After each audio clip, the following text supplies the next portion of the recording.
Bonjour à tous, je suis Madeleine de Terre de Rêve et ce soir je voulais vous parler des brebis de réforme. Voilà, on est dans leur enclos. Euh, c'est nos brebis, c'est nos retraités, c'est nos mamies, voilà, c'est toutes les brebis qui du coup ont fini leur cycle au niveau du lait et qui vivent du coup une retraite plutôt tranquille chez nous. Alors on a accueilli nous le troupeau d'une centaine de brebis il y a 1 an et demi, 2 ans. Euh, et on a, après la première année de fonctionnement, on a fait le tri un petit peu. On a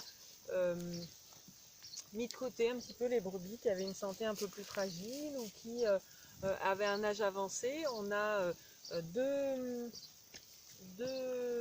doyennes dans le groupe qui ont 10 ans et 11 ans, qui sont encore en forme. Alors on voit, là on ne les voit pas ici sur la caméra, mais en tous les cas la différence elle va se jouer sur les poils. On voit, hein, c'est le poil est plus dru, elles sont un peu plus maigres.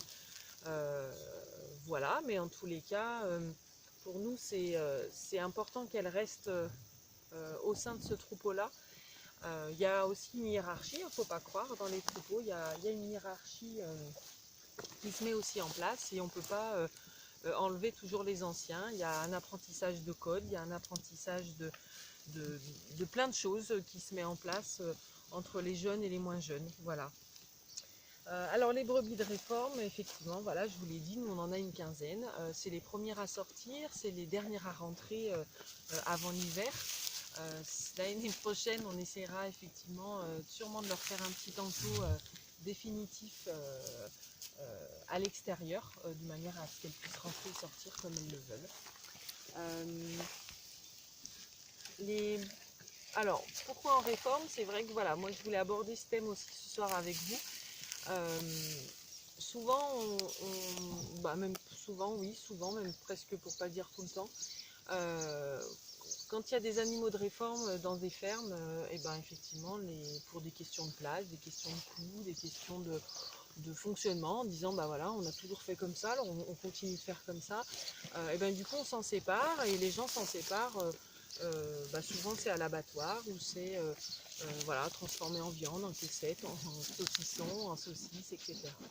Pour nous, en gros, quand on a démarré ce projet de reconversion et qu'on nous a dit voilà, comment vous allez valoriser les brebis de réforme. Alors pour nous, valoriser, c'est-à-dire en plus clair, une valorisation financière, ça ne nous intéresse pas. Et je crois que la meilleure valorisation qu'on a trouvée, c'est d'essayer de mettre en place de l'éco-pâturage. Voilà. En tout cas, c'est ce qu'on va essayer de mettre en place dans les 2 ans à venir. C'est de l'éco-pâturage pour les valoriser elles, leur redonner aussi une deuxième vie, montrer qui elles sont. Et puis elles ont donné quand même toute leur vie pour le lait, toute leur vie pour les humains. Je pense que c'est le meilleur moyen de reconnaître effectivement qu'on les aime et que pour nous, effectivement, on essaye de les accompagner dans la bienveillance la mieux qui soit. Voilà. Pas dans cette démarche de faire absolument du profit sur le vivant. Voilà. Nous, ce qu'on veut, c'est que on puisse, chaque animal puisse se sentir bien et puisse continuer effectivement sa vie, peu importe les années, et dans la meilleure santé qui soit, à la fois physique et puis à la fois émotionnelle et psychique. Voilà. Donc ça pour nous c'est que effectivement nous dans les 2 ans on puisse un petit peu peaufiner ce projet-là. Soit dans des parcs d'entreprise, soit dans des parcs d'établissements spécialisés ou maisons de retraite. Enfin, en tous les cas, tout ça, ça se construit. Il faut bien au moins 2 ans. Et l'idée, voilà, vraiment, c'est de leur redonner une deuxième vie, de les valoriser. Nous, c'est hyper important de savoir où elles vont, où elles sont. C'est vrai que beaucoup aussi vendent leurs brebis de réforme ou les donnent, tout ça, mais nous on peut pas. En fait, elles font partie d'un tout, elles font partie de l'ensemble Et même si c'est pas nos brebis, on n'a pas assisté à leur naissance, etc. On les a récupérés que depuis, on les a accueillis, pardon, que depuis 1 an et demi.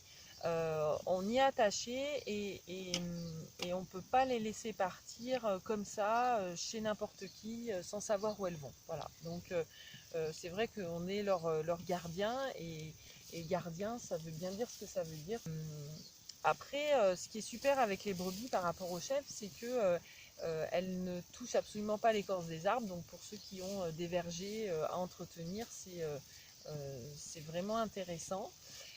Et puis elles créent des sillons. Alors c'est vrai que avant, c'est très intéressant à observer puisque les sillons qui sont créés sont des sillons plutôt bénéfiques, plutôt nourriciers.